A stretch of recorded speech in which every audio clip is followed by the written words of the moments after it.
మరి ప్రతిపక్ష నాయకుడు సభకు రాకపోతే ఏమనాలో మీరు ఒక్కసారి ఆలోచన చేయండి. ఆయనకు బాధ్యత లేదా? అధికారం ఉంటే అధికారం చెలాయిస్తాడు, అధికారం అడ్డం పెట్టుకొని కొల్లగొడతాడు. ఇది తప్ప ప్రతిపక్ష నాయకుడిగా వారు బాధ్యతలు నిర్వహించరా అని నేను అడుగుతున్నా. బాధ్యత నిర్వహించినప్పుడు వారికి ఆ పదవి ఎందుకు అని చెప్పి నేను ఈ వేదిక మీద నుంచి ప్రశ్నిస్తున్నా. అందుకే ఇవాళ ఆలోచన చేయండి. కొడంగల్ శాసనసభ నియోజకవర్గంలో పరిశ్రమలు తేవాలి, మన నిరుద్యోగ యువకులకు ఉద్యోగ ఉపాధి అవకాశాలు కల్పించాలి అని ఈ నియోజకవర్గంలో మనము రైతులను ఒప్పించి ఒక 1300 ఎకరాల భూసేకరణ చేయాలని చూసినాం. అక్కడికి పరిశ్రమలు తెస్తే 40-50 వేల మందికి ఉద్యోగ ఉపాధి అవకాశాలు వస్తాయి. వెనుకబడిన మన ప్రాంతం 70 ఏళ్ళు మనల్ని ఎవరిని పట్టించుకొని ప్రాంతం ఇవాళ మనకు ఒక అవకాశం వచ్చింది. ఈ అవకాశంతో ఇక్కడ పరిశ్రమలు తెచ్చి ఇక్కడ పెట్టుబడులు పెట్టించి మన చదువుకున్న నిరుద్యోగ యువకులకు ఉద్యోగాలు ఉపాధి అవకాశాలు కల్పించి ఇక్కడున్న ఆడబిడ్డలను ఆదుకోవాలని ఒక పరిశ్రమ తెస్తే ఆ పరిశ్రమ భూసేకరణకు పోయిన అధికారుల మీద దాడులు చేయిస్తారు, రాళ్లతో కొట్టిస్తారు, వాళ్ళని చంపాలని చూస్తారు. ఇదేనా న్యాయం? మనం ఒకవేళ అట్లనే ఆ ప్రభుత్వంలో చేసి ఉంటే 10 ఏళ్ళు వాళ్ళు పరిపాలన చేతురా? కొడంగల్కి ఒక్క పైసదేలే, ఒక పరిశ్రమ రాలే. ఇవాళ మనకు అవకాశం వచ్చినప్పుడు మనం చేసుకుందామంటే ఇవాళ అధికారుల మీద దాడులు చేపిస్తారు. ఈ విధానం మంచిదా? మీరు ఒక్కసారి ఆలోచన చేయండి.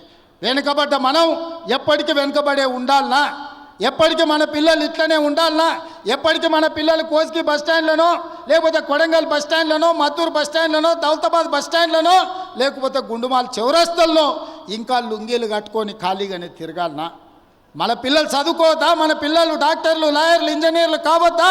మన పిల్లలు పరిశ్రమలలో పని చేయొద్దా? వాళ్ళ పిల్లలు చదువుకొని ఐఏఎస్లు, ఐపీఎస్లు కావద్దా?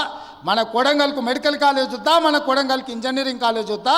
మన కొడంగల్కు పాలిటెక్నిక్ కాలేజ్ వద్దా? మన కొడంగల్కు డిగ్రీ కాలేజ్ వద్దా? ప్రతి మండలానికి జూనియర్ కాలేజ్ వద్దా? మన పిల్లలు చదువుకోవడానికి విద్యాలయాలు కొడంగల్లో ఉండాలనా లేదా ఆలోచన చేయండి. చదువుకోవడానికి మన పిల్లలకు విద్యాలయాలు ఉండాలని, చదువుకున్న మన పిల్లలకు ఉద్యోగ ఉపాధి అవకాశాలు రావాలని ఆ పరిశ్రమలను తీసుకొచ్చే ప్రయత్నం నేను చేస్తుంటే చంద్రశేఖరరావు ఆయన మనుషులు మనకు అడ్డం పడి ఎట్లయినా కొడంగల్ను ముంచాలని ఇవాళ కొడంగల్ అభివృద్ధికి అడ్డం పడుతున్నారు. మీరందరూ సహకరించండి, మీరందరూ ఆలోచన చేయండి. నేను రాష్ట్రం నలుమూలలో తిరిగినా ఈ శాసనసభ నియోజకవర్గంలో మీకు అండగా తిరుపతి రెడ్డి గారు ఎప్పుడు అందుబాటులో ఉంటాడు.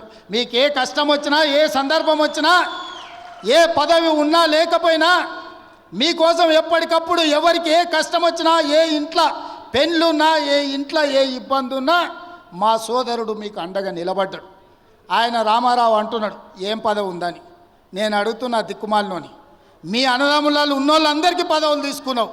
ఆయన నీ సడ్డకుని కొడుకుకి రాజ్యసభ తీసుకున్నావు, నీ చెల్లెల్ని ఎంపీగా ఓడగొడితే ఎమ్మెల్సీ తీసుకున్నావు, నువ్వు మంత్రి తీసుకున్నావు, నీ మా బావ మంత్రి తీసుకున్నావు, నీ నాయన ముఖ్యమంత్రి తీసుకున్నావు, నీ ఇంటిని 10 పదవులు తీసుకున్నారు. కానీ మేము ఏ పదవి తీసుకోకుండా ప్రజలకు సేవ చేస్తే దాన్ని కూడా తప్పు అంటున్నారు. పదవులు తీసుకోవడం తప్ప ఏ పదవి ఆశించకుండా ప్రజలకు అందుబాటులో ఉండి ప్రజల మేలు కోసం ఒకవేళ నేను రాష్ట్రం మొత్తం నలుమూలలు తిరిగే బాధ్యత నేను తీసుకుంటే నా కుటుంబ సభ్యులు మీకు అండగా నిలబడితే కూడా వాళ్ళ కళ్ళల్లో నిప్పులు పోసుకుంటున్నారు. మీరు ఆలోచన చేయండి.